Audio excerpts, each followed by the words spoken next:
अर्जुन ने देखा, सिर्फ शरीर को नहीं देख रहे हैं, पूरी घटना को समझ रहे हैं, ये क्या हो रहा है। अर्जुन की दृष्टि अपने गुरुजनों और संबंधियों को देख रही है और कृष्ण की दृष्टि अर्जुन की दृष्टि को देख रही है। मुझे तो प्रतीत होता है कि कृष्ण की धड़कनें भी तेज हो गई होंगी। महाभारत के युद्ध से कहीं ज्यादा बड़ी कोई चीज होने जा रही है। गीता में सहस्रों महाभारतें समा जाती हैं। वेदांत का पूरा अमृत समाया हुआ है गीता में। इतनी बड़ी है गीता। हुक्मी होवनी जीव, हुक्म से समस्त जीव हैं, जीव मात्र उसकी इच्छा से है। जीव का क्या अर्थ होता है? कॉन्शियसनेस। जीव का अर्थ होता है वो जो संसार को संसार देखे, सो जीव। हम, तुम, पेड़, पशु। जीव का मतलब कॉन्शियसनेस नहीं होगा? हाँ बिल्कुल, जीव का मतलब चेतना। समस्त चैतन्य प्राणी जीव। चेतना क्या है? चेतना का अर्थ है वो जिसमें समस्त द्वैत उदित होते हैं। चेतना का अर्थ है जानना। बोध नहीं, जानना। ऐसे जानना कि जिसमें एक ज्ञाता और एक ज्ञेय है, एक सब्जेक्ट और एक ऑब्जेक्ट है। जहां कहीं भी सब्जेक्टिविटी है उसी का नाम जीव है। इसीलिए मैंने कहा जीव वो जो संसार को संसार देखे। संसार हमेशा जीव का क्या होता है? ऑब्जेक्ट। जो ज्ञेय वस्तु है वो संसार है। समझ में आ रही है बात? जो ज्ञेय वस्तु है उसी का नाम संसार है। इसी कारण चाहे का भी ज्ञान हो सके सो संसार, यही संसार की परिभाषा है। जो कुछ भी ज्ञान में समा सके सो संसार। इस हाँ बिल्कुल, जो कुछ भी मन में समा सके सो संसार।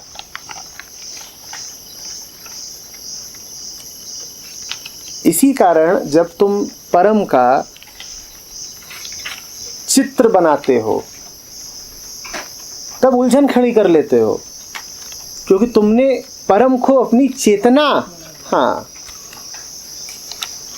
ठीक है ना, तुमने उसको भी ऑब्जेक्टिफाई कर दिया, तुमने उसको भी वस्तु बना दिया।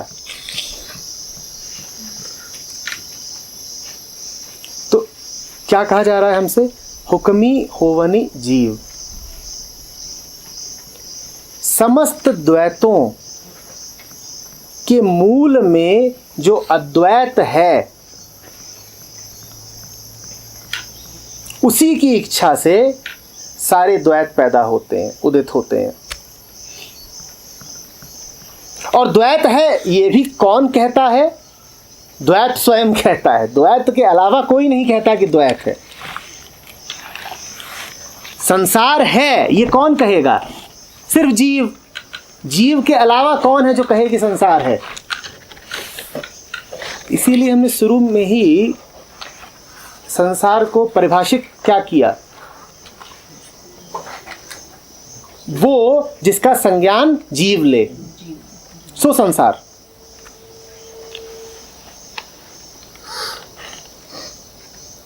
कॉन्शियसनेस, चेतना का अर्थ ही यही होता है, वो जिसमें वस्तुएं उठें और गिरें, जिसमें शुरुआत है और जिसमें अंत है, जिसमें कुछ उदय होता है, जिसमें कुछ अस्त होता है, वही चेतना है।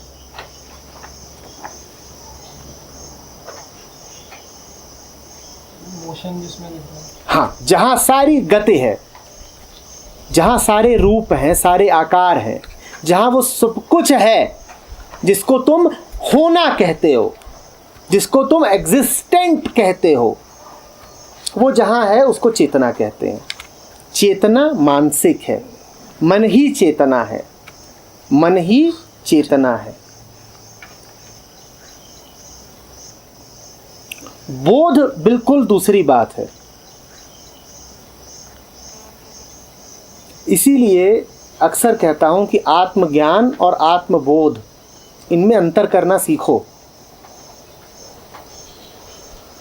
Self consciousness is not self awareness.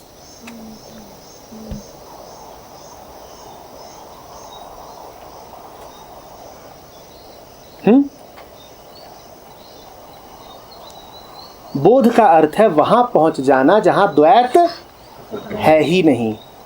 वो बिंदु समझ का कहलाता है, बोध का, वास्तविक रूप से जानने का, अंडरस्टैंडिंग का। यही अंतर है ज्ञान में और बोध में, नॉलेज में और अंडरस्टैंडिंग में।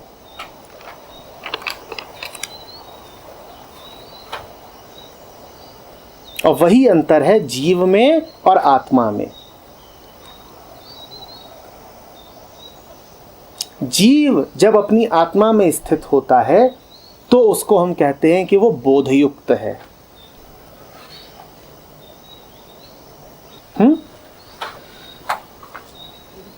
समझ में आ रही बात?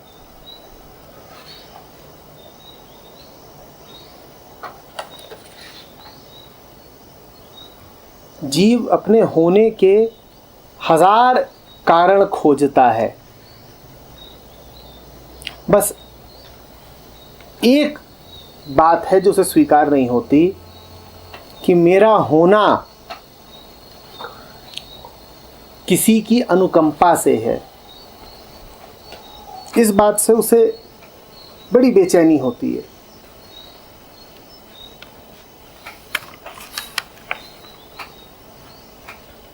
जीव हमेशा कारण खोजता है। उन समस्त कारणों के मध्य में वो स्वयं बैठा होता है, उसका अहंकार बैठा होता है। पर जो बात नानक कह रहे हैं, ये बात जब भी जीव सुनता है तो तिलमिला जाता है। नानक कह रहे हैं हुक्मी होवनी जीव। नानक कह रहे हैं तूने ये जो संसार रचा है ये तेरी सामर्थ्य से नहीं है।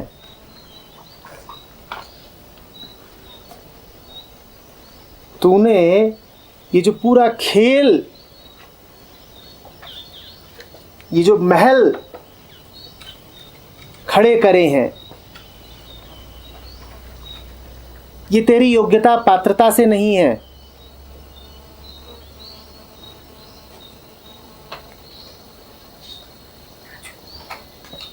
नानक कह रहे हैं तो किसी का हुक्म है।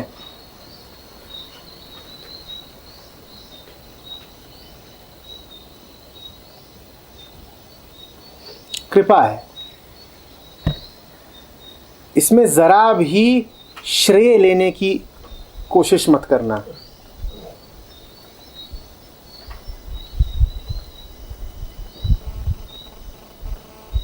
कुछ भी नहीं है, बित्ता भर भी नहीं, जो तुमने अपनी पात्रता से पाया है। मात्र एक पात्रता हो सकती है तुम्हारी कि तुम ये जान लो कि तुम्हारी पात्रता नहीं है, और ये पात्रता भी तुम्हें उसके अनुकंपा से मिलेगी।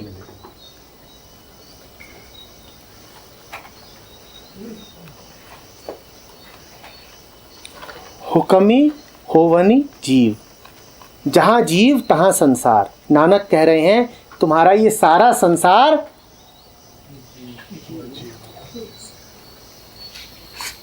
तो जियो। जब तक तुम जीव रूप देखते हो अपने आप को, संसार रहेगा और तुम यही कहोगे कि मैं एक संसार में जी रहा हूं, तो जियो। पर इतना तो करो कि जीवन को समर्पित करके जियो।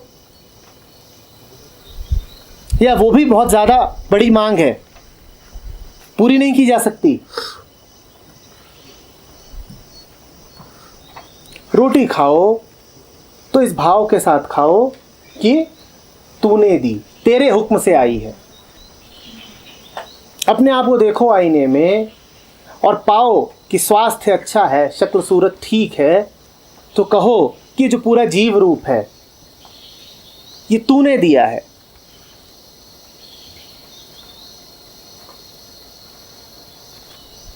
मेरी कमाई नहीं, तेरी बख्शीश।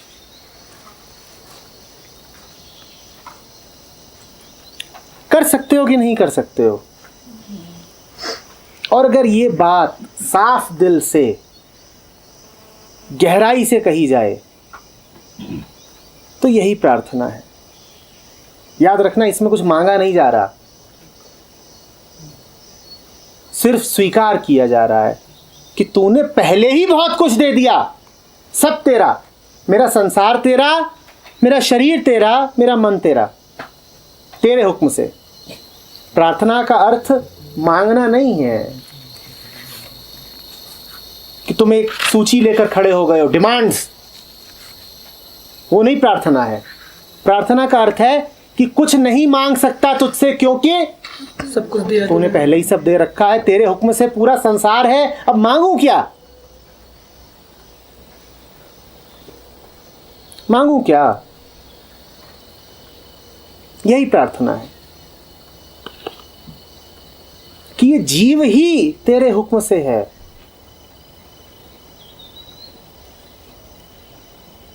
तो अब और क्या बचा मांगने के लिए? मांगने वाला ही तेरा है, तो मांग क्या बची?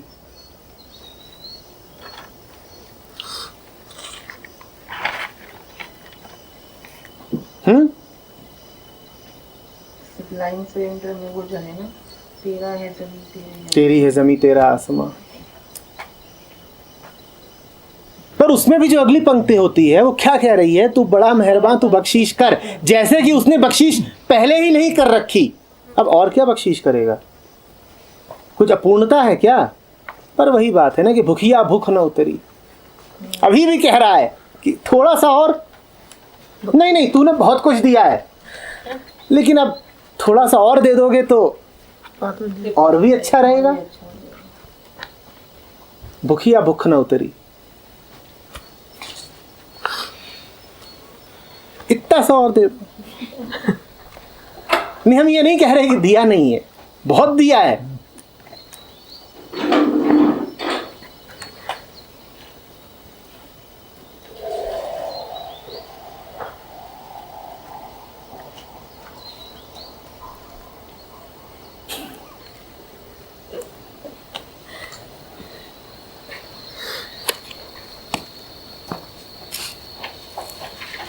जैसे अनुराधा आज खा पी लेने के बाद थोड़ी सौंफ इलायची, अरे इतना दिया है तो एक इलायची और दे सकते हो ना।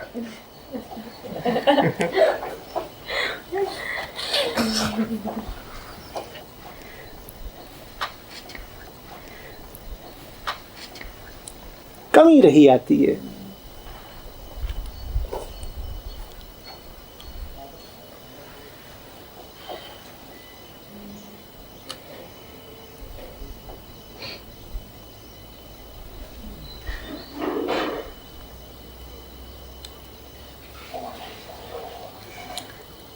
हुक्मी मिलय वड़ियाई, हुक्मी होवनी जिए, हुक्मी मिलय वड़ियाई।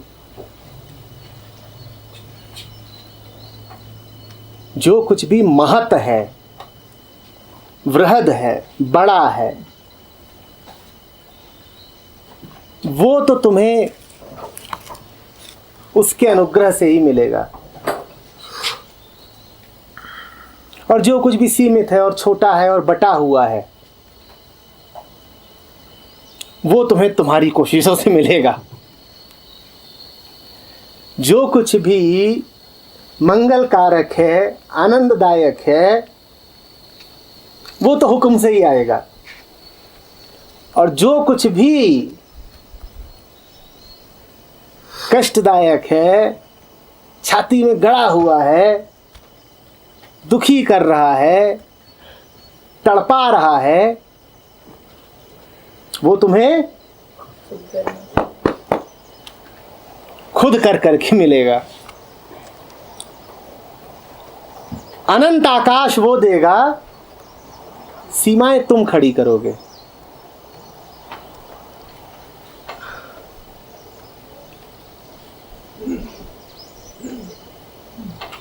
मन का पूरा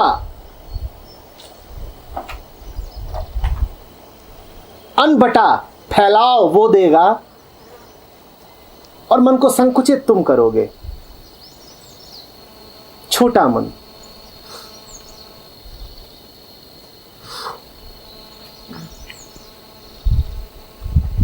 हुक्म से वो सब मिलेगा जो बड़ा है, अनंत है, असीमित है। बाकी आप कमाइए। अरे आप भी तो कुछ करेंगे कि नहीं करेंगे, या सब बैठे ठाले ही पालेंगे? सब बैठे ठाले मिल गया तो ट्रॉफीज कैसे लगेंगी दीवार पे? तो अर्जित करना जरूरी है ना।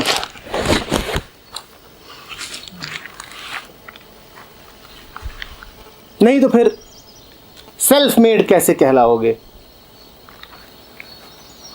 तो अर्जित करो, जोर लगा के हैशा, और गाड़ी भर के दुख ले आओ, और उस पर लिखो ये हमने मेहनतों से कमाया, सेल्फ अर्न्ड, कर कर के पाया। अरे हम बड़े होशियार हैं, किसी का दिया भर नहीं ले लेते, किसी की बख्शीश पे नहीं पलते हैं, खुददारी है, कर्मठ हैं, पुरुषार्थी हैं।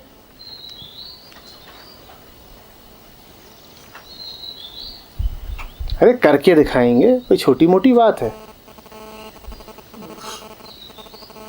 ये थोड़ी है कि किसी ने हुक्म दिया भीख लेंगे क्या? सर ये कर्ता भाव भी हमारे अंदर कंडीशन किया जाता है ना। अमिताभ बच्चन ने तुम्हें बताया ना, मैं आज भी फेंके हुए पैसे नहीं उठाता। ये नहीं होता हमारे अंदर। याद है? मैं आज भी फेंके हुए पैसे नहीं उठाता। और यहां फेंका हुआ हाथ, फेंका हुआ पांव, फेंका हुआ मन, फेंका संसार, सब तो फेंका ही फेंका मिला हुआ है। तो फेंका हुआ पैसा भी उठा लो भाई, पर पिक्चर नहीं चलेगी फिर। हाँ,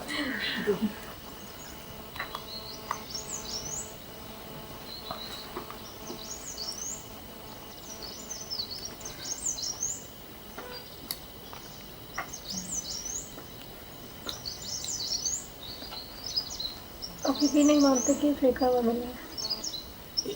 न, वो ऐसा है कि तुम्हारी सारी कृतघ्नता के बाद भी दिए ही जाएगा।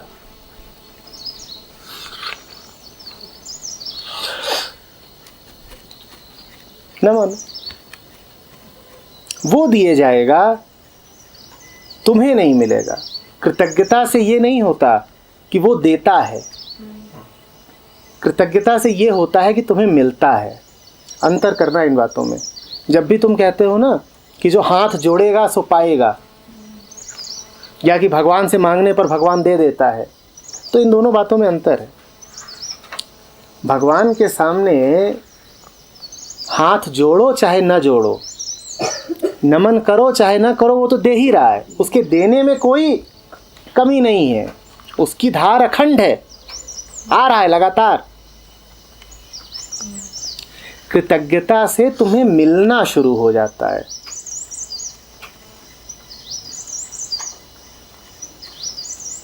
कृतज्ञता से उसका देना नहीं शुरू होता, कृतज्ञता से तुम्हें मिलना शुरू हो जाता है।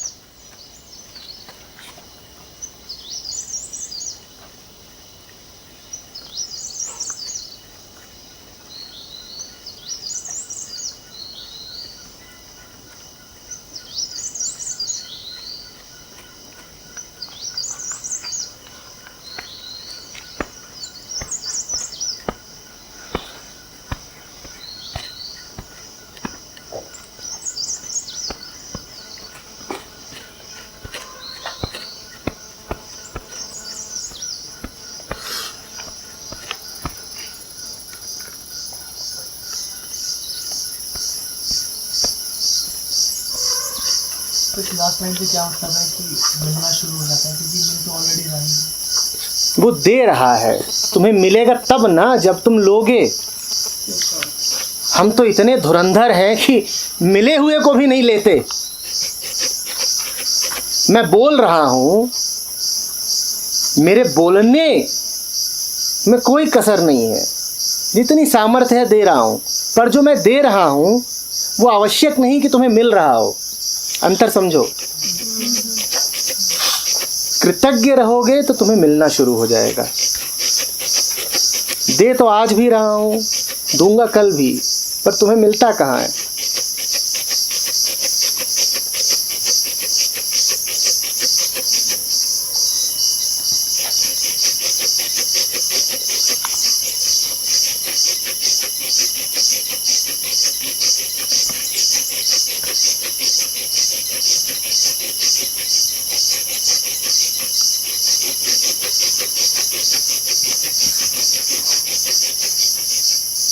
बोलो, अगला बोलो। जो मीनिंग में लिखा है by his command glory and greatness are obtained, तो किस ग्लोरी और ग्रेटनेस की बात करें?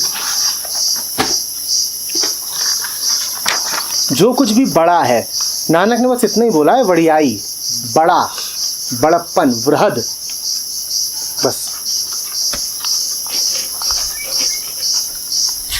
ये हमारा अनुवाद है कि उसको ग्लोरी एंड ग्रेटनेस बना दिया। नानक ने मात्र वड़ियाई कहा है।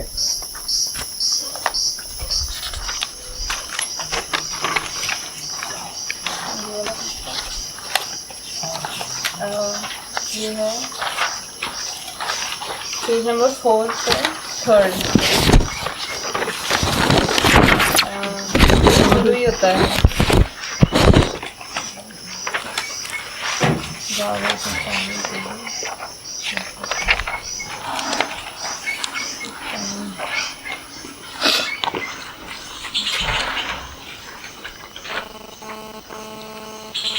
कौन सा?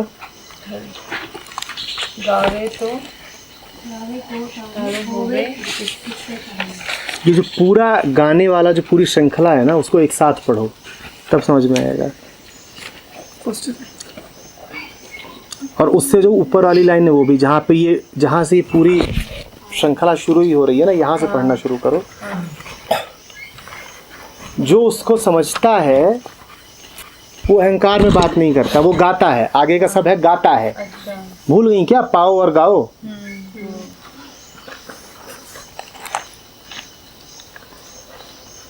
जिसको उसकी अनुकंपा नसीब हो जाती है, उसके मुंह से अब अहंकार का शब्द नहीं फूटता। वो तो अब अस्तित्व का संगीत होता है, वो गाता है। सर कृष्णमूर्ति तो नहीं गाता। तुम्हें कैसे पता? गाएं तब जब 2-4 लोग नाच रहे हो आसपास। तुमसे किसने कह दिया कृष्णमूर्ति नहीं गाते?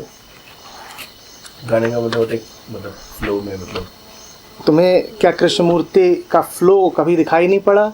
इतना सहज बहाव है उनका, उनसे ज़्यादा सहजता से कौन बहा है? तुमने कृष्णमूर्ति को फिर एक बित्ता नहीं पढ़ा है अगर तुम कह रहे हो कृष्णमूर्ति गाते नहीं। हाँ, बड़ा सूक्ष्म संगीत है उनका। तुम्हें तब लगता है कोई गा रहा है जब जरा शोर शराबा हो, हाँ, राग रागिनियां हो, तब तुम्हें लगता है किसी ने गाया। कृष्णमूर्ति की का जो पूरा जीवन है वही बहुत शांति का और अंडरस्टेटेड जीवन है। अंडरस्टेटेड समझते हो? जहाँ प्रदर्शन प्रियता नहीं है। कृष्णमूर्ति गाते हैं, निश्चित रूप से गाते हैं। कोई ज्ञानी देखेगा तो कहेगा कृष्णमूर्ति बिल्कुल उतनी ही गहराई से गाते हैं जैसे मीरा गाती है। फिर उनको समझने के लिए जिस पॉइंट पे वो वही पॉइंट पे जाना पड़ेगा। बिल्कुल वहीं जाना पड़ेगा। उनकी एक रिकॉर्डिंग में वो ओम भूगर्भ सोहा गाते हैं। बिल्कुल, वो न भी गाएं, कोई ज़रूरी नहीं है कि वो गीत ही गुनगुनाएं। वो गद्य में बात करें चाहे पद्य में बात करें, फर्क नहीं पड़ता, गा तो रहे ही हैं। हाँ, ओशो जब बोलते हैं तो एहसास सा होता है जैसे कोई गा रहा हो, पर निसर्गदत्त बोले या कृष्णमूर्ति बोले तो ऐसा लगता नहीं है कोई गा रहा है। इसमें उनकी ओर से कमी नहीं है, कमी हमारे कान में है। बड़ी दिक्कत हो जाएगी कि तुम रमण के संवादों को पढ़ो और कहो कि महर्षि गा रहे हैं, ऐसा लगेगा ही नहीं कि गा रहे हैं। उनका तो सारा जोर ही मौन पर है।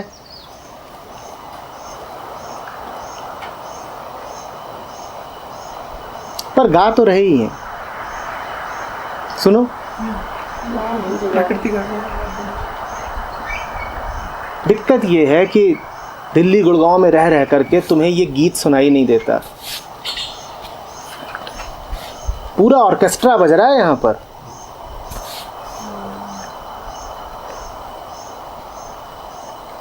ये है, यही कृष्णमूर्ति का संगीत है।